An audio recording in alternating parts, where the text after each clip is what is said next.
Está no ar, abre aspas, o primeiro jornal multidigital do eixo SP-Rio. Abre aspas. Apoio Sicredi. Gente que coopera, cresce. Sexta-feira, 27 de março, ao vivo, pelos Facebooks da SP-Rio Mais e do Jornal Vale, está no ar o Abre Aspas, direto dos estúdios da SP-Rio Mais, no Jardim Aquários, em São José dos Campos, São Paulo. Você confere nesta edição. Câmara dos Deputados aprova auxílio de R$ 600 para trabalhadores. Brasil tem 77 mortes e 2.989 casos confirmados. Governo de São Paulo anuncia repasse de 16,3 milhões de reais para o Vale do Paraíba. Jacareí confirma o primeiro caso de coronavírus. Estados Unidos se torna o epicentro da pandemia de coronavírus. Estas e muito mais notícias na edição de hoje do Abre Aspas, logo após o comercial, ao vivo. Fique com a gente.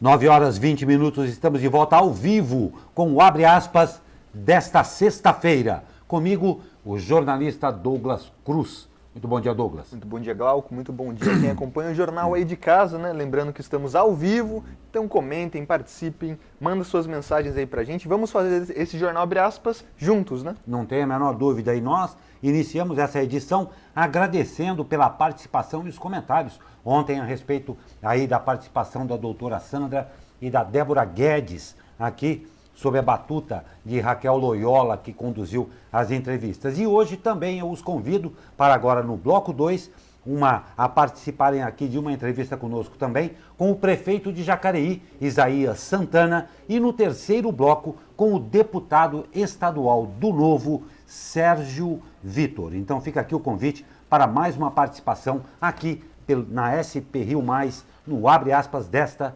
sexta-feira. E vamos às notícias. A Câmara dos Deputados aprovou a criação do auxílio emergencial de R$ 600 para trabalhadores sem carteira assinada. O valor que seria votado, segundo Rodrigo Maia, era de R$ 500, mas o presidente Jair Bolsonaro, que inicialmente havia proposto R$ 200, disse durante a sessão que aceitava 600. A votação foi simbólica e teve orientação favorável de todos os partidos. O texto segue para o Senado. O projeto estabelece que no período de 3 meses poderá ser concedido o auxílio aos trabalhadores maiores de 18 anos que não tenham emprego formal e cuja renda familiar mensal seja de até 3 salários mínimos, pouco mais de R$ 3.000, ou de até R$ 519,50 por pessoa. Poderão ser pagos até 2 benefícios por família. Se enquadram no perfil as pessoas que sejam MEI, que é o microempreendedor individual, não recebam benefício previdenciário ou assistencial, seguro-desemprego ou programas de transferência de renda, à exceção do Bolsa Família. Se receber o Bolsa Família, o trabalhador deverá optar por um dos 2 benefícios. Dentro dessas condições, a proposta estabelece que, se a mãe de família for a única trabalhadora e responsável pelo lar, terá direito ao valor de R$ 1.200. Um pouco confuso ainda para assimilação imediata por parte da população. Mas o importante é que está havendo uma preocupação com relação a isso, não é, Douglas? Exatamente, a gente está falando aí de um auxílio de até R$ 1.200. E a gente pode pensar num quesito de nação, quanto isso vai impactar os cofres aí do governo, mas o lado positivo fica para a população mais pobre. A gente teve perguntas esses dias de telespectadores aqui na nossa live que eram MEIs, né, um microempreendedor individual, falando o que eu faço, né? Meus contratos estão cortados, não tem como trabalhar. Então aí está a resposta do governo federal. Esperamos que isso vai passar pelo Senado ainda. Exatamente. Vai passar pelo Senado, que isso seja aprovado rapidamente e esclarecido. Porque assim, o projeto foi aprovado, mas ainda tem falhas, brechas. tem que chegar na população. Não adianta provar e ter várias dúvidas, a população não saber como chegar com o dinheiro. Isso dá brecha para as fake news, né? Isso não tem a menor dúvida. E uma outra atenção a você que é MEI aqui. Não adianta sair correndo, ligando para o seu contador para saber, porque no momento nem ele sabe ainda, tá? Então isso ainda, como nós exatamente observamos aqui, ainda vai passar pelo Senado. Então calma. Agora, é claro, é importante que todos nós, que a gente se mantenha informado a respeito do pós, porque nós vamos chegar lá e isso daí vai se revelar absolutamente importante, inclusive para a sobrevivência, tá bom? E as secretarias estaduais de saúde divulgaram até amanhã de hoje 2.989 casos confirmados do novo coronavírus no Brasil, com 77 mortes, sendo 58 delas em São Paulo. Glauco, nosso editor-chefe, José Guilherme Ferreira, que está trabalhando em home office, mandou um texto aqui para mim falando o seguinte: de quarta para quinta, o número de infectados no Brasil deu um salto em relação aos dias anteriores. 482 novos casos. De terça para quarta, a doença tinha avançado com apenas 232 casos, portanto, menos da metade. O mesmo aconteceu com o número de mortes, que vinha subindo de 6 a 9 a cada dia e chegou a 20 mortes entre ontem e hoje. Ou seja, preocupante isso aí. É mais do que o dobro do que a gente estava tendo outros dias. Não tem dúvida. Coisa que se reflete aqui o que já vem acontecendo no resto de todo o mundo. Cuidado, cuidado e cuidado. Um segurança do presidente Jair Bolsonaro foi internado por causa de coronavírus.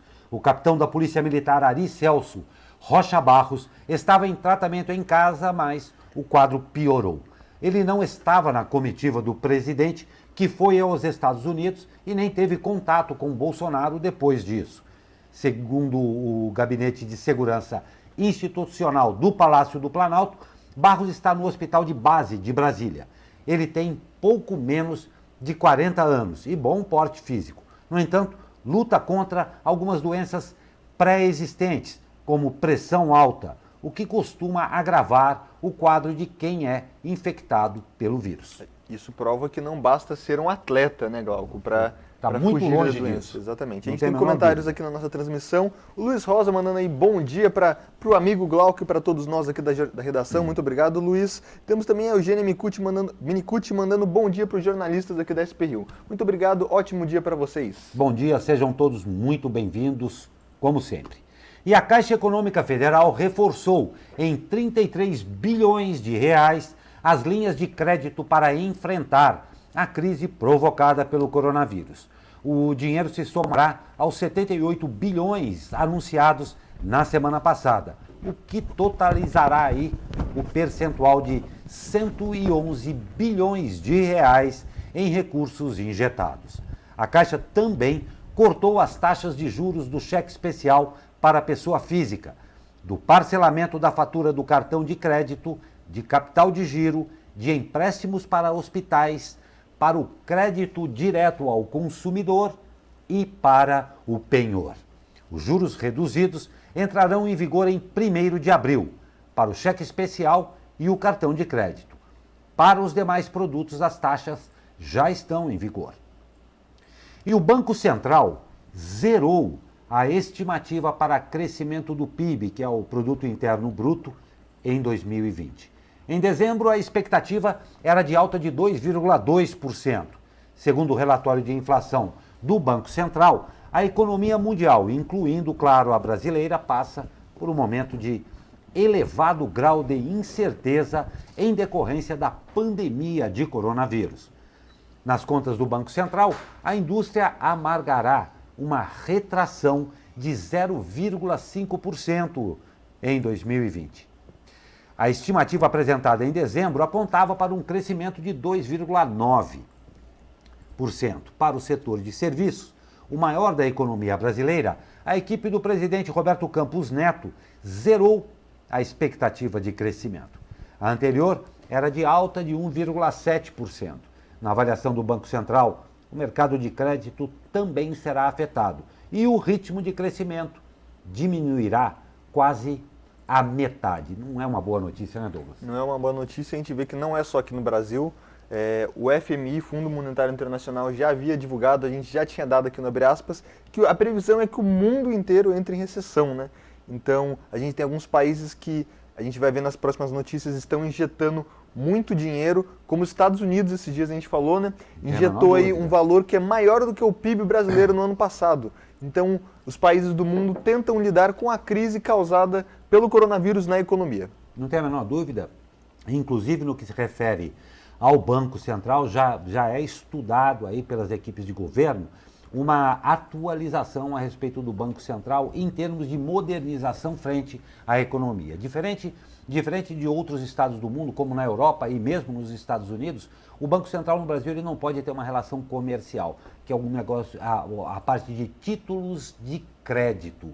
Então, já se estuda no governo a possibilidade do Banco Central no Brasil passar a ter esta possibilidade também, o que vai se revelar absolutamente importante em termos econômicos, porque o Banco Central, principalmente, vai precisar ter trânsito para ter a agilidade suficiente para enfrentar esta terrível crise econômica que vem por aí. E Glauco, temos aqui mais uma participação. A Josi Rodrigues manda um bom dia. E um bom dia também à redação do Jornal Vale, nosso grande parceiro aqui que faz junto com a gente o Jornal Abre Aspas. Não tem dúvida. Bom dia a todos, a você que nos assiste, a todo mundo lá da redação do O Vale. E o Ministério da Saúde reprova a quarentena mais rígida em São Paulo. O secretário executivo do Ministério da Saúde, João Gabardo dos Reis, disse ontem que a pasta não aprova a adoção de uma quarentena mais rígida em São Paulo e frisou que, se o governador João Dória decidir fazer isso, não terá aprovação técnica do Ministério. A gestão João Dória cogita aumentar ainda mais as restrições de acordo com a evolução da epidemia.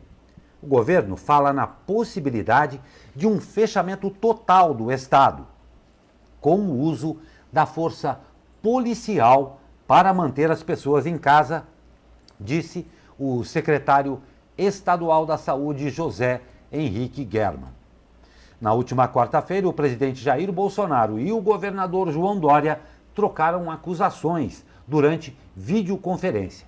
Bolsonaro acusou Dória de estar fazendo palanque político para 2022, enquanto Dória disse que Bolsonaro deveria assumir a posição de líder e não dividir a nação. Pois é, Glauco, você leu aí que o governo do estado, é importante frisar, em caso os números aumentem, pode usar a força policial. A força policial, Glauco, já é usado em países como a Argentina, que já prendeu mais de 3 mil pessoas que desrespeitaram a quarentena, na África do Sul, que está colocando o exército na rua, assim como Hong Kong e como já era conhecido na Itália e na Espanha.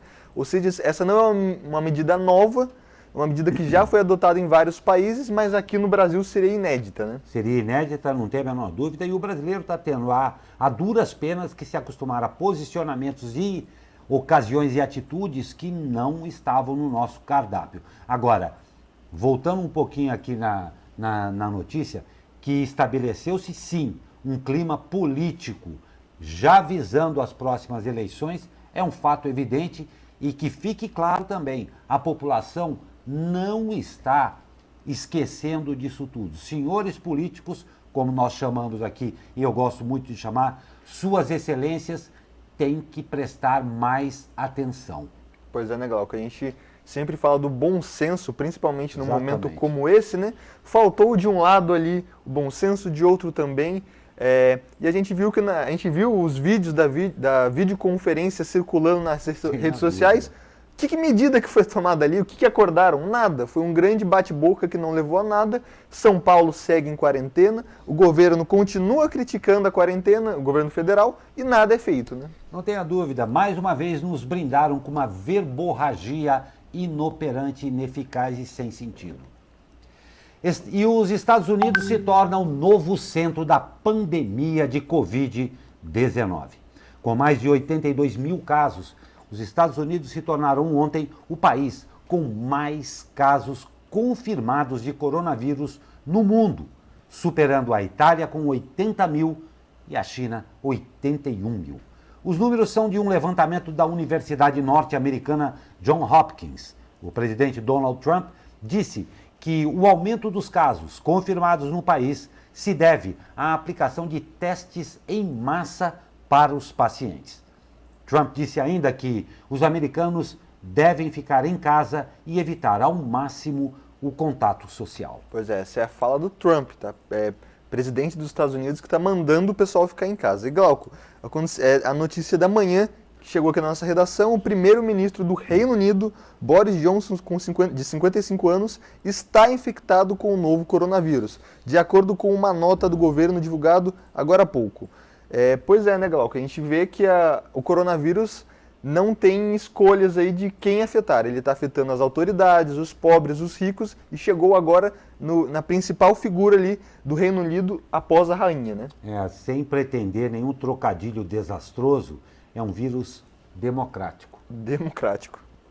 Pois é. Os líderes do G20 reuniram-se ontem por videoconferência para discutir as ações para frear os impactos sociais e econômicos da pandemia do Covid-19. De acordo com o comunicado conjunto, os países estão injetando mais de 5 trilhões de dólares na economia global em políticas fiscais direcionadas a medidas econômicas e esquemas de garantia. A reunião foi organizada pela Arábia Saudita, que está na presidência rotativa do grupo dos 20 países mais ricos do mundo. O presidente Jair Bolsonaro participou da videoconferência e ressaltou a importância dos testes feitos pelo Brasil com a cloroquina. Pois é, o governo federal, na presença do Jair Bolsonaro, se apoiam muito nessa solução com a cloroquina. A gente espera que, se confirmado isso, se os testes sejam feitos, que isso seja, sim, uma confirmação muito boa para o Brasil, né, porque o mundo inteiro está estudando a doença. Se o Brasil conseguisse solucionar com a causa seria muito bom. Mas a gente reforça que a cloroquina é um medicamento controlado, que não pode ser comprado em farmácias por qualquer pessoa, somente com receita médica, que é usada pelos pacientes da malária. Em várias farmácias, inclusive aqui da nossa região, a cloroquina já está em falta. Então a gente lembra a população que o presidente já disse que a cloroquina está sendo testada, não está comprovada. Pois é, e plagiando um dos nossos comentaristas aqui, o doutor Sebastião, aguardemos. Com Aguardemos, nós vamos dar um rápido comercial e já voltamos ao vivo, esperando a sua participação com o Abre Aspas desta sexta-feira. Fique com a gente.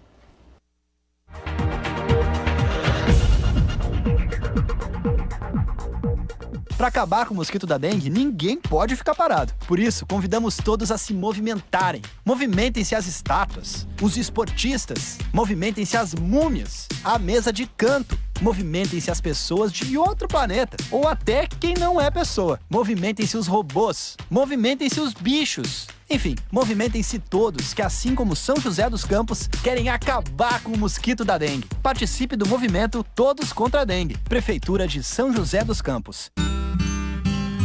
Vem e chega com o sol, traz o abraço da mãe.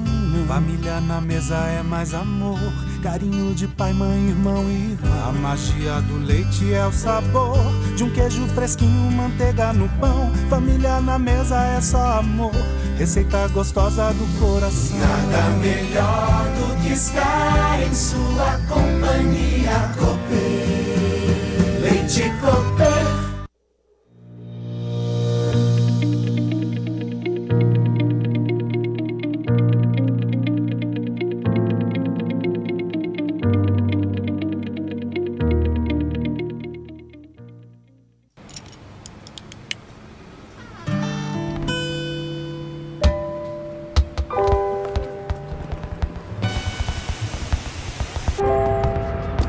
Pouco que você doa pode ser muito para a vida de alguém. Faça parte da campanha Imposto Solidário. Doe 3% do seu imposto de renda devido. Você não paga nada a mais por isso. Acesse doasaojosé.com.br e saiba mais. O Grupo Energy Telecom, através de suas 4 empresas, atua em todo o Brasil, integrando os principais serviços e soluções quando pensamos em tecnologia. Projetos de Public Cloud, comunicação unificada, Big Data, infraestrutura, Data Center, Client License, Cybersecurity e educação. Você pode contar com o grupo Energy Telecom. Sempre a melhor solução.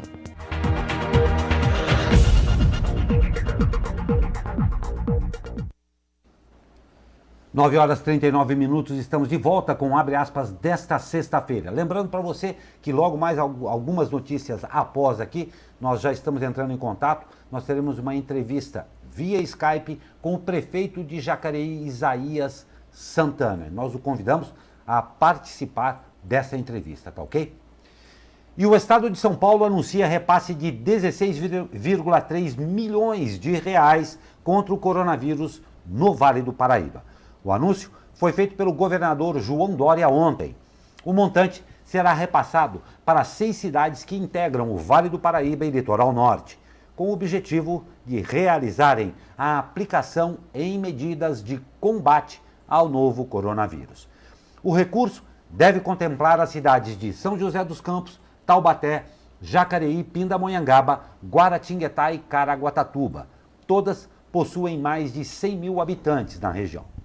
No estado, o total da verba é de 218 milhões de reais e será destinada às 80 cidades que se incluem nessa faixa populacional. As cidades devem atuar como referência médico-hospitalar e não terão verba disponibilizada pelo governo estadual a partir do dia 3 de abril. Verba importante, verba que é esperada pelas cidades. Em muitos casos devem ser utilizadas para comprar aí respiradores, aparelhos cardíacos que serão utilizados nos leitos de UTI. Glauco, temos aqui comentários na nossa live. A Raquel Lopes manda bom dia, Deus abençoe a todos. Muito obrigado, Raquel. Elizabeth Nascimento manda bom dia. O Daniel Pires dá sua opinião aqui. Uma pergunta interessante que a Eliana Siqueira fez. Uma dúvida, os moradores de rua são imunes? Pois até agora não vi nenhum caso. Eliana, essa pergunta foi feita esses dias na transmissão ali da coletiva de imprensa do governo de São Paulo e a resposta foi o seguinte, do governo de São Paulo. Os moradores de ruas, eles não têm uma consciência ou uma rotina de médico, de medicação. Então eles podem até estar contaminados, mas eles não vão no hospital ou numa unidade básica de saúde para fazer o teste ou para ter pelo menos o atendimento básico. Outra medida também é que o serviço social não parou. Então o atendimento a esses moradores continua e moradores de rua geralmente não se envolvem em muitas aglomerações. Então o recado do governo do estado foi: moradores de rua não estão imunes, porém eles não vão nem ao hospital para saber se estão ou não com a doença, né? Muito legal, Douglas. Exatamente. Foi a Eliane que perguntou, Eliana.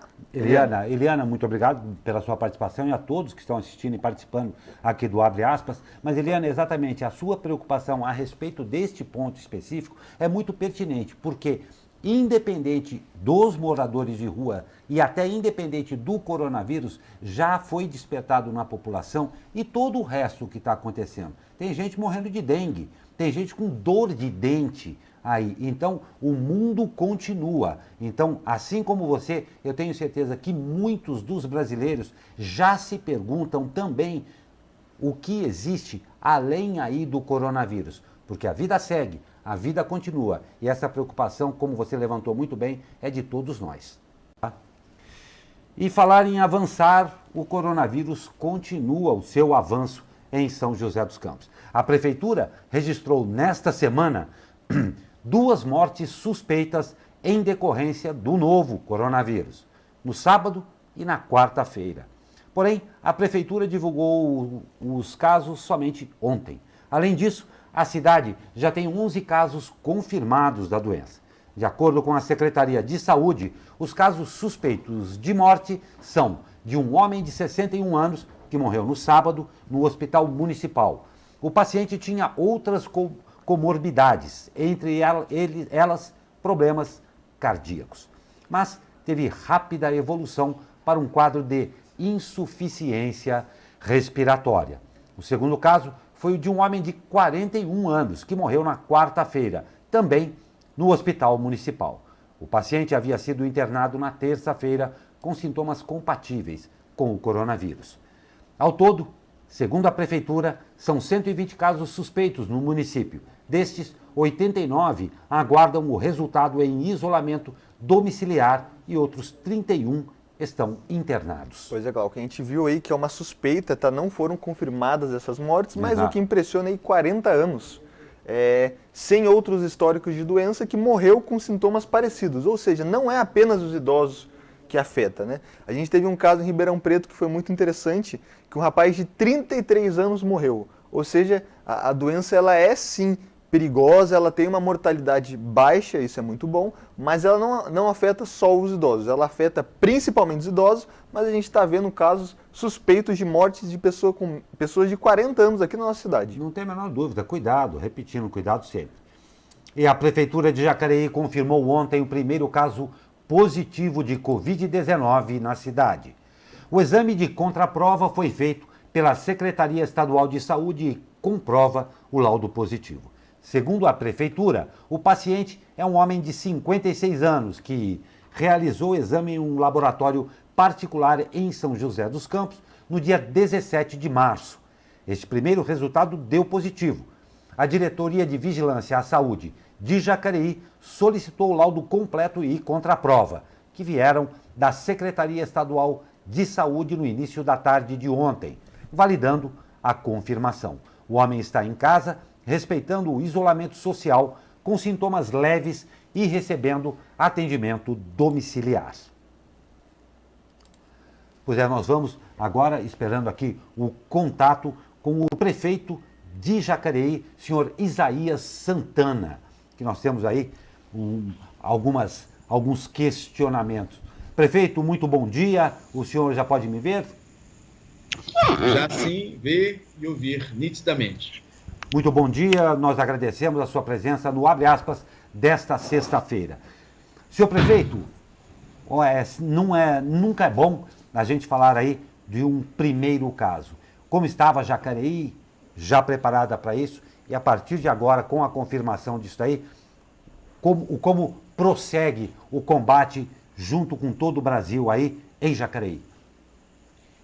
Desde o dia 17 de março que nós acompanhamos os números de Taubaté, São José e Jacareí e tomamos as mesmas medidas, independentemente de ter havido ou não caso confirmado em Jacareí, porque sabemos que é uma só realidade política e geográfica e, portanto, o que acontecia em São José, o que acontecia em Taubaté, estaria acontecendo em Jacareí, mesmo que esses casos não viessem à tona em razão da logística de laudos e de informações.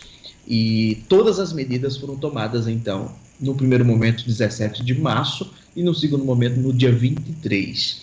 Essas medidas visavam o isolamento, visavam desestimular a aglomeração, visavam diminuir o risco de contágio.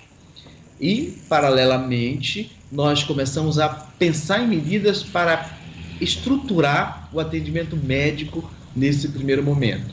E hoje já podemos anunciar uma mudança nos equipamentos de saúde para que a UPA Telmo Cruz tenha uma capacidade de ter 40 leitos de semi-UTI e até UTI, com apoio necessário, e isto já vai funcionar a partir da primeira semana de abril, já decidimos, e também já requisitamos um prédio bem localizado que tem capacidade para instalar 60 leitos para os casos menos graves. Essas decisões já foram tomadas ontem e já na primeira semana de abril nós teremos esses 2 equipamentos médicos para socorro às vítimas que precisarem, além da estrutura de hospitais particulares. Jacareí tem 163 leitos, juntando público e privado, portanto ganhamos 60 a curto prazo, e tem 56 leitos de UTI e ganhamos 40 a curto prazo.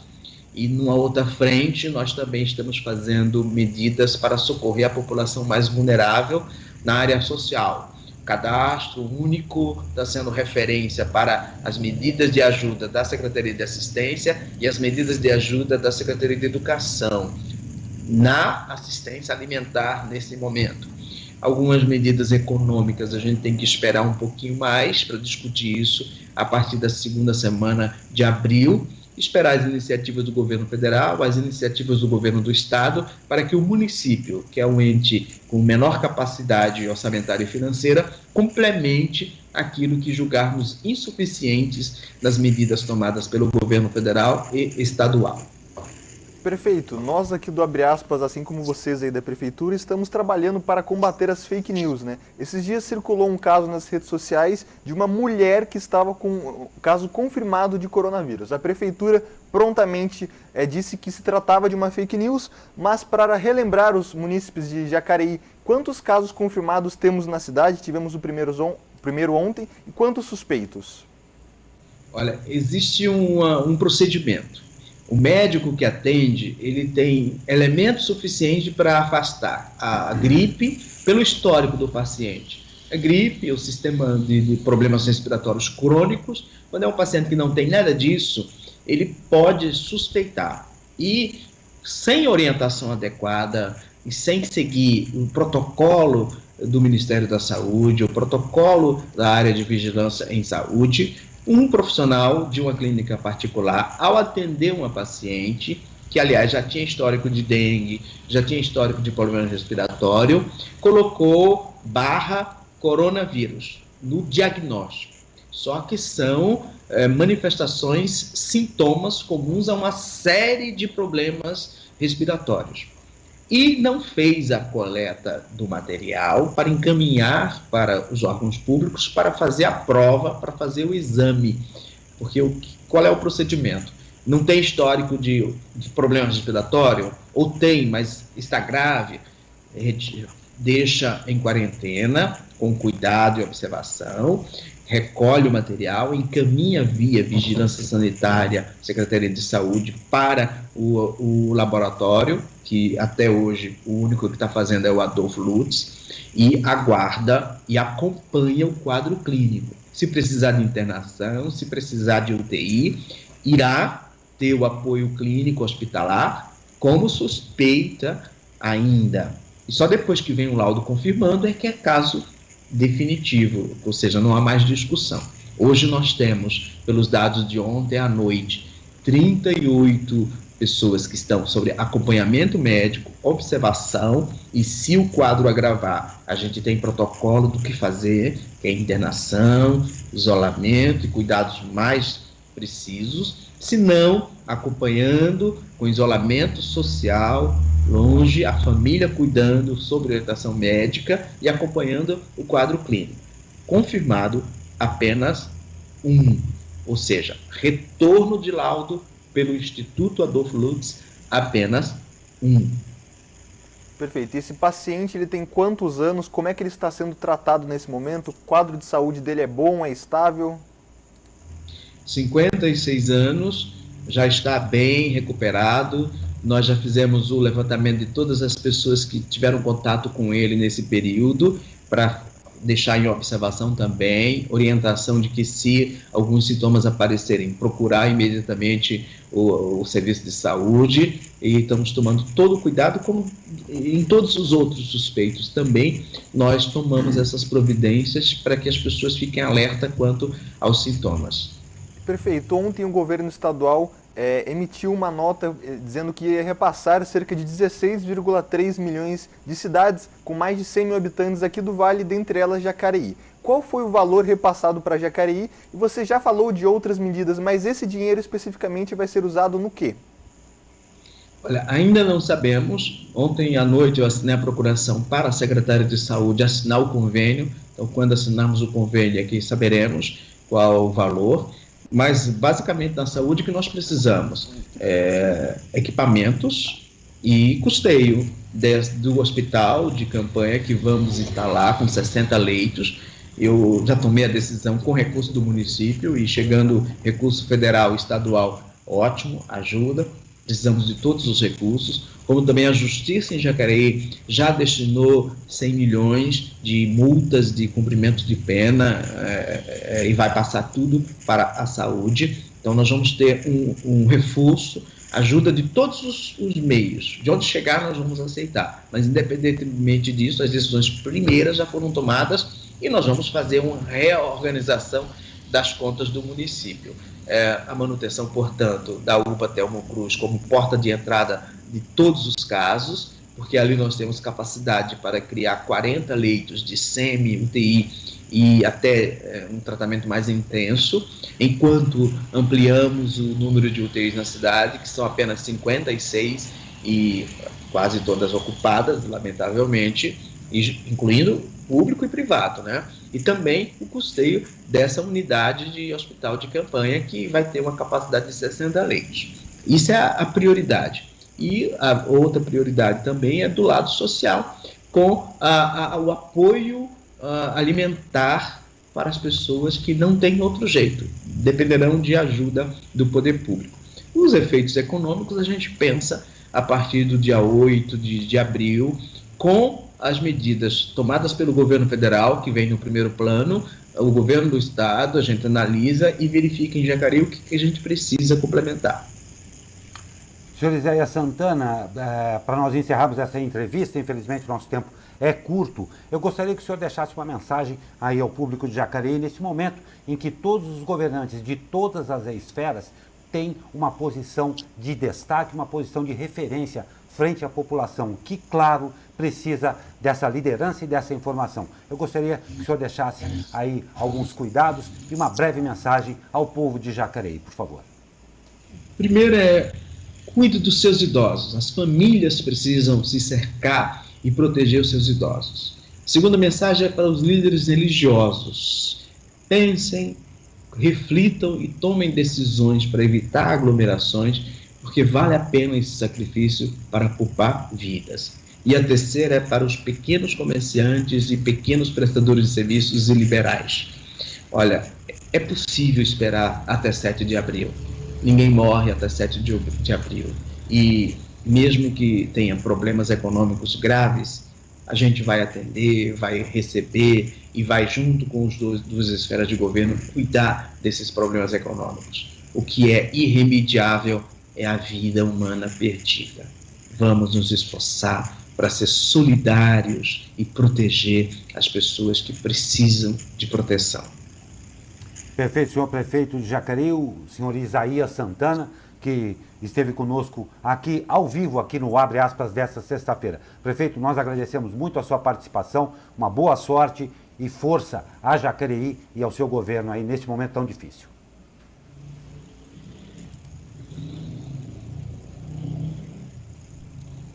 Muito obrigado. E nós seguimos com o Abre Aspas desta sexta-feira. Preste bem atenção nessa notícia. Uma grávida de 34 anos morreu vítima de dengue na madrugada de ontem no Hospital Municipal Mário Covas, em Ilhabela. O bebê está entubado e será transferido para um hospital de referência. O arquipélago conta hoje com 754 pessoas notificadas com suspeita de dengue, sendo 121 casos confirmados, 509 descartados e 124 ainda em investigação. Ratifica-se aí o que a gente vem reiterando e falando o tempo inteiro aqui. Atenção, não é, Douglas? Pois é, Gal, que a gente sempre lembra que as outras doenças não pararam, né? Não pararam. O pessoal está passando muito álcool em gel na mão, mas está esquecendo de tirar a água parada do pratinho, de fechar, tampar a caixa d'água, assim como se vacinar contra outras doenças, fazer uma visita constante ao seu médico, isso é muito importante, né? E a gente ressalta que Ilhabela está sofrendo um surto de dengue, é isso mesmo. A gente viu aí que no total, entre descartados, suspeitos e confirmados, dá mais de 1000 casos. Então, infelizmente, tivemos essa morte ontem e é muito triste vindo da cidade tão querida como Ilhabela, né? Não tem a menor dúvida. Atenção, talvez isso tudo sirva para nós todos, não estou falando ele, o brasileiro adora falar do brasileiro na terceira pessoa. Quando tem um problema é o brasileiro que não faz. Não, somos todos nós. Chegou a hora de nós termos a consciência de onde nós estamos e o que nós devemos fazer para que as coisas não se degringolem, para que os problemas não apareçam. Atenção redobrada em todo o sentido de higiene com você e no que o cerca. tá bom? Muita atenção nisso. E eu vou pegar carona aqui no que o jornalista Douglas Cruz falou a respeito das vacinas. Hoje é sexta-feira, nós estamos vivendo tempos atípicos, não é uma sexta-feira qualquer, mas nós temos hoje aquele quadro muito famoso que é o Foto da Semana. Lucas Lacaz Ruiz. Pois é, hoje, né, o Douglas, muito interessante isso daí, uma iniciativa muito bacana. O Lucas aí nos brinda com algumas imagens do drive-thru da vacina aí contra a gripe, né? Pois é, Glauco, essa vacinação drive-thru começou no dia 23, na segunda-feira aqui em São José dos Campos, porém a gente viu que acabou prontamente. Na própria segunda, o número foi muito grande de pessoas procurando a vacina em temor exatamente ao coronavírus, né? Por que isso? Porque a gripe tem os mesmos sintomas do coronavírus. Aí, né? Impressionante. Então a gente esteve entrevistando o prefeito aqui de São José dos Campos, que disse que a cidade tem 60 mil idosos cadastrados e que teria 50 mil doses de vacina, ou seja, vai faltar para 10 mil pessoas, tirando as pessoas que vêm de outras cidades. Então a gente viu aí que a fila é gigante, o Lucas esteve lá prontamente mostrando os detalhes desse caso de saúde pública também aqui na nossa cidade. Não tem a menor dúvida, belíssimo trabalho, como de costume, do repórter fotográfico Lucas Lacaz Ruiz, que mostra. Agora, eu quero fazer duas observações. Em primeiro lugar, muito bacana pela iniciativa do drive-thru. Muito bacana. E mais uma vez, né, Douglas, como a gente vem falando aqui o tempo inteiro, parabéns a todos esses profissionais da saúde. Exatamente, os profissionais da saúde, a gente vê o tanto de gente que está envolvida, né? O tanto de gente que não está em casa, a gente viu inclusive ali uma profissional que está grávida. Exatamente. Então tem que ter muito respeito pelos profissionais da saúde nesse momento de tensão, né? O pessoal pode chegar lá, acabou a vacina, os profissionais às vezes estão um pouco irritados, o povo muito irritado, é um momento de união de todos nós. Não tem a menor dúvida, não tem a menor dúvida, muito bem colocado, Douglas. Parabéns ao Lucas aí por essas fotos, como de costume, primorosas, registrando o fato e com aquela mão artística. Mas o Douglas falou uma coisa absolutamente importante.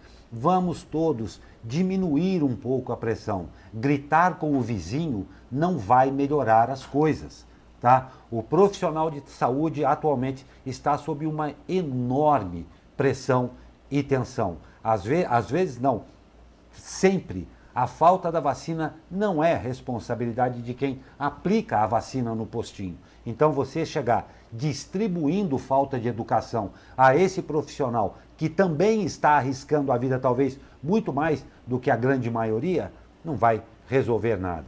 Calma, vamos abaixar a tensão que tudo vai se resolver, não é? Exatamente. Pois é, nós vamos para um rápido comercial. Na volta tem Tempo com Caio Souza e mais uma entrevista para você. Fique com a gente.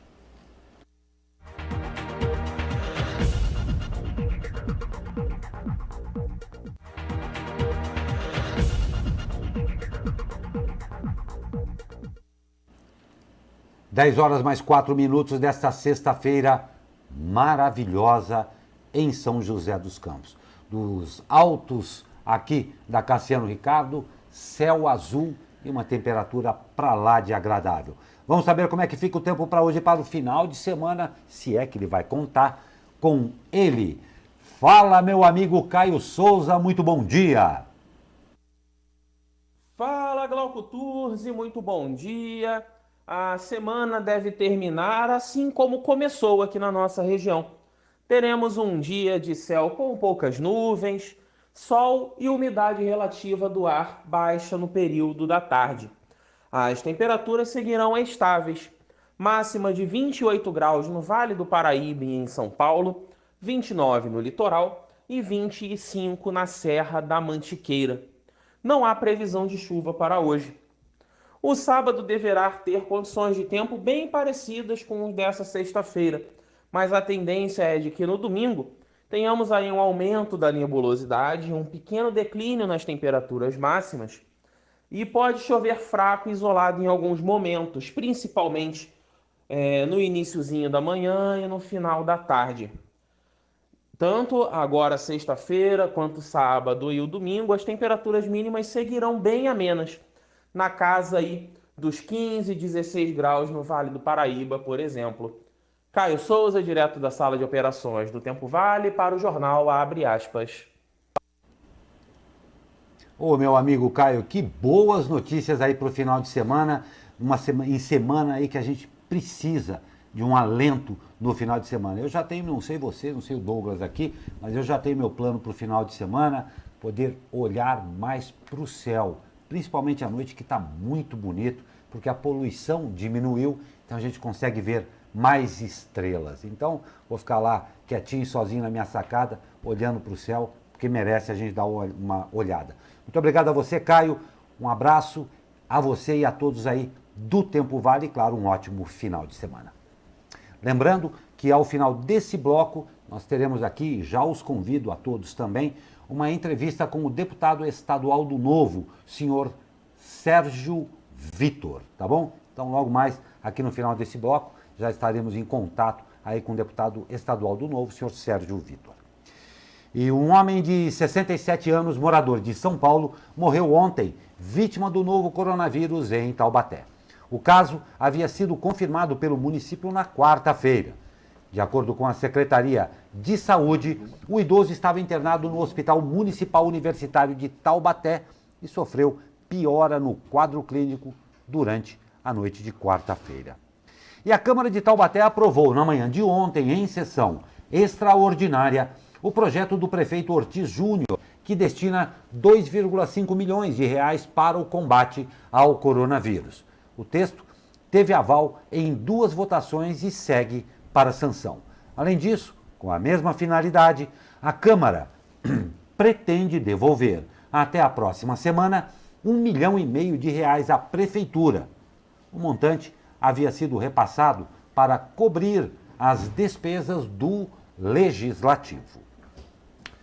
Pois é, esperamos que seja mais uma boa notícia de dinheiro sendo investido aí, né? Pois é, porque 2,5 milhões parece pouco para a esfera de governo, né? Mas é muito dinheiro, principalmente para cidades como Taubaté, São José dos Campos. A gente espera que isso aí seja com medidas efetivas, né? Leitos de UTI, para ajudar o comércio, que nesse momento está fechado. Esperamos para ver no que isso aí vai ser usado, né? Não tem a menor dúvida, Douglas, e é uma coisa que a gente fica sempre aí na esperança, e sempre muito preocupado, na verdade, é que, em primeiro lugar, claro, que esse dinheiro, a aplicabilidade desse dinheiro e que ele seja feito de uma maneira que ajude realmente. Em primeiro lugar, a destinação é para o combate ao coronavírus.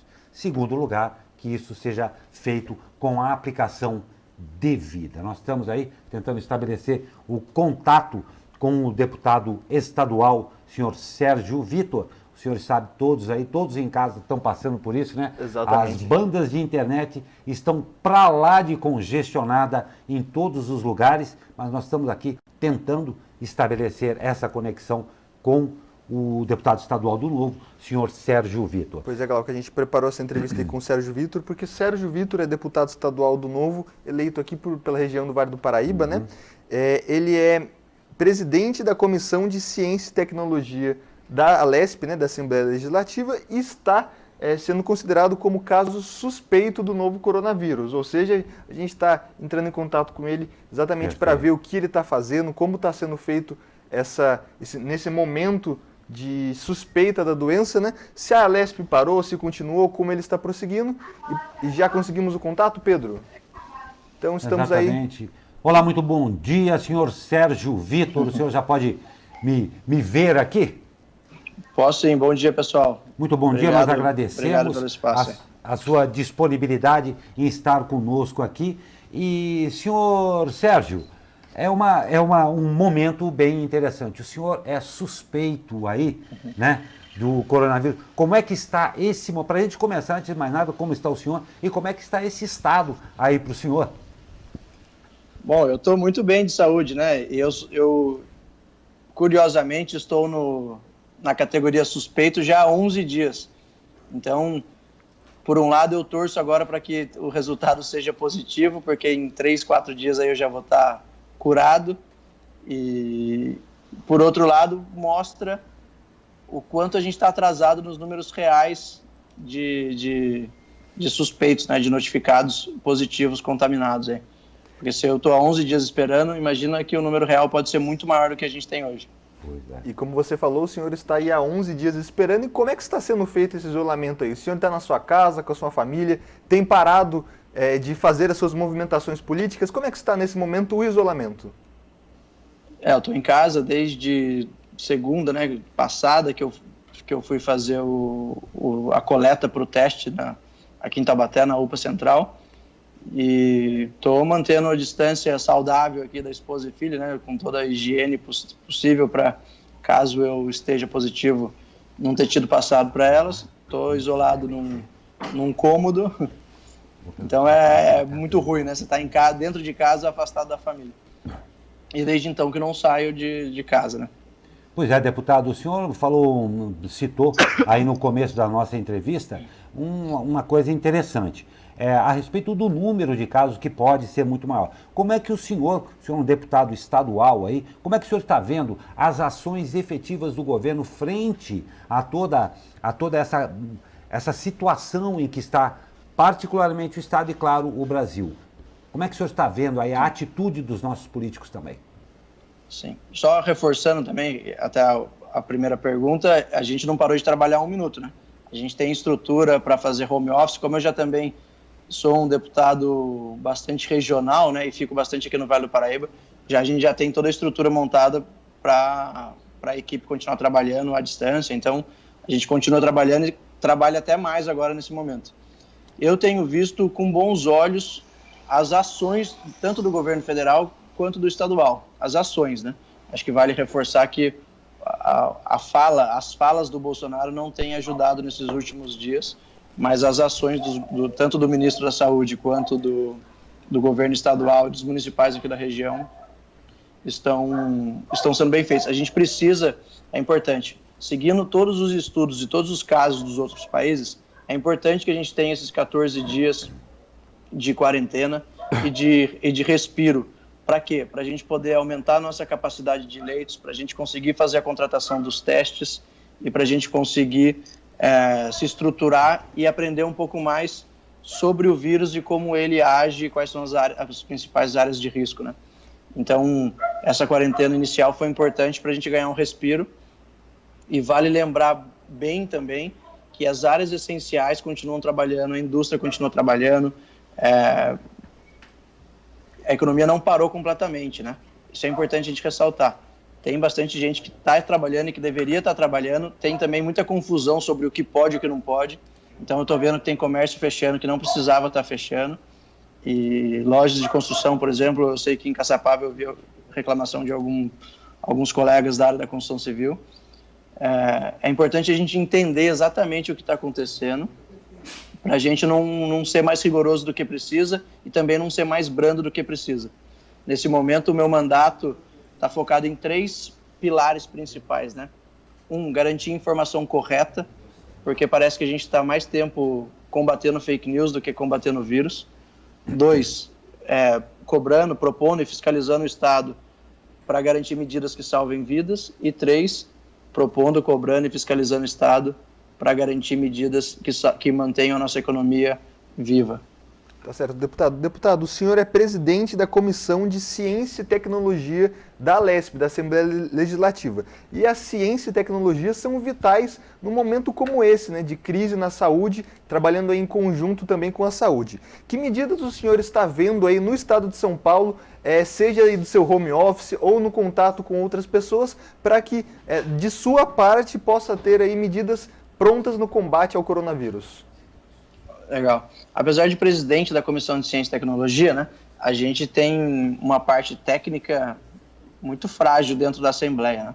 Então, as agências de fomento disponibilizaram recursos para apoiar estratégias, iniciativas, pesquisas, startups aí, que tenham produtos ou soluções para ajudar no combate do coronavírus. E o Estado também as universidades estão apoiando, todos os institutos médicos também estão apoiando, para a gente definir melhores protocolos, para a gente definir uma maneira melhor de atacar esse vírus quando acontece a internação, né? Então, agora é hora de contar com a academia, né? E com os nossos pesquisadores e cientistas aí. E com relação à LESP, a Assembleia Legislativa de São Paulo, como está sendo feito? Ela foi paralisada? Está sendo feito reuniões, votações à distância? Como é que está o trabalho especificamente na LESP? Legal, a gente fez o teste no começo da semana para votação virtual. Então ontem até foi um dia histórico para a Assembleia, né? Foi a primeira votação virtual que aconteceu dentro da Comissão de Constituição e Justiça, a CCJ. Eles votaram a constitucionalidade do decreto de calamidade dos municípios. Foram 3 projetos. O projeto do Estado, o dos municípios e do município de São Paulo, que tem um Tribunal de Contas próprio e por isso foi votado separado. E aí na segunda-feira deve ir para o plenário com todos os deputados, né? Perfeito. E Sérgio Vitor, a gente está aqui acompanhando o seu trabalho, fazendo a nossa lição de casa e pesquisando. Um dos temas que você abordou nas suas redes sociais recentemente foi o quesito do fundo eleitoral. Como é que o senhor vê essa questão do fundo eleitoral, especificamente nesse caso de pandemia aqui no nosso país? É inacreditável eu ter que explicar isso para um cidadão que vai perder o emprego, que vai perder grande parte das suas economias, ou que vai ver sua empresa perder o faturamento por 15, 20, 30 dias, que os nossos políticos utilizam 3 bilhões de reais, 1 bilhão para fundo partidário, para financiar partido, e 2 bilhões de fundo eleitoral para bancar campanha de partidos quaisquer aí. Sou suspeito para falar, né, porque eu sou do Partido Novo, está até aí na tela, mas então entendo a minha suspeição, mas o Novo é o único que não usa e se recusa a usar esse recurso, que é um tapa na cara do cidadão, ter 3 bilhões de reais para partido político se financiar e para político fazer campanha. Um detalhe, a gente tem 27 milhões em caixa, o Partido Novo hoje tem 27 milhões de reais em caixa. No começo do ano de 2019, a bancada federal conseguiu colocar um projeto de lei para votar para que a gente devolvesse, na época a gente tinha 4 milhões de reais, a gente devolvesse para o Tesouro e votaram não, derrubaram o projeto. Hoje a gente tem 27 milhões, está tentando derrubar, está tentando devolver e não consegue, não tem lei para isso. Se a gente devolver, se a gente comprar, por exemplo, a gente poderia comprar 360 mil testes teste do coronavírus e doar para um hospital, para uma região, mas é ilegal e isso poderia dar problema para o partido. Não, depois Deputado, a gente está vendo aí as medidas que o senhor e os deputados aqui de São Paulo estão tentando fazer em frente a essa nova pandemia. Tem algo mais que o senhor queria ressaltar da sua frente de atuação aí contra essa pandemia aqui no estado? Sim, tem. Como eu falei para vocês, então a gente está 3 pilares, né? O garantir informação correta, e aí é via redes sociais, ou para garantir vidas. Então, conhecendo bem a região, a gente está brigando bastante pela utilização das nossas estruturas já prontas, né? Então, o Hospital de Caraguá foi uma solicitação que a gente fez, outros deputados também fizeram, e que vai ser utilizado nesse tempo de pandemia. Tem o Hospital São Lucas de Taubaté, que a gente espera que ele seja vendido em breve, e aí também o Estado e o município podem ir lá e contratar leitos de UTI caso necessário. A gente tem o Hospital Municipal Universitário de Taubaté, que tem espaço para ampliação, para a gente conseguir também ter mais leitos. O que a gente quer é o seguinte, no caso de crise, que a gente tenha estrutura de saúde adequada.